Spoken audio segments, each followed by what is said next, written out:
تدور أحداث المسلسل حول بطلة المسلسل أصلي، الفتاة الجميلة ذات المشاعر الرقيقة والمحبة للخير، والتي تعيش مع أخيها الشرطي الذي كان لها بمثابة الأب وساعدها في أن تصبح طبيبة.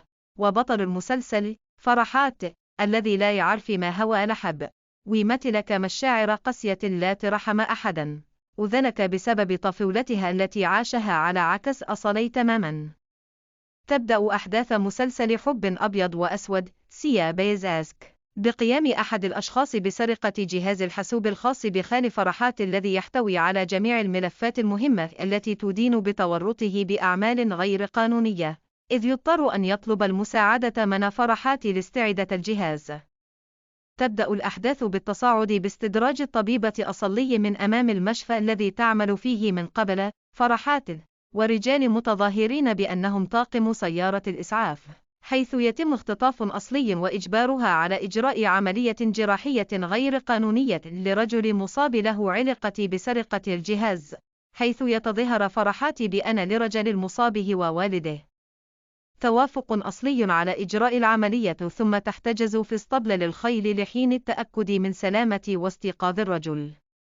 في اليوم الذي يليه تتسلل صلي إلى نافذة الرجل المصاب للتفاجئ بوجود نامق، رجل الأعمال الذي كان قد تبرع للمشفى الذي تعمل فيه بمشروع خيري، وكان يعدها من أمهر الأطباء، والذي هو خال فرحات أيضا، حيث قام بإطلاق النار عليا لرجل المصب برفقة رجاله.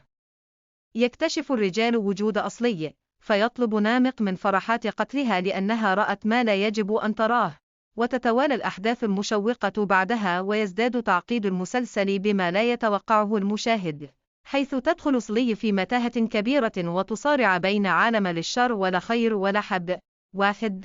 أبطال مسلسل حب أبيض وأسود. أسهم أبطال المسلسل في رفع قمة مسلسل حب أسود وأبيض وإنجاح هذا العمل، وذلك بسبب نسجامهما خلال التمثيل وأدائهم للأدوار بشكل أحبه.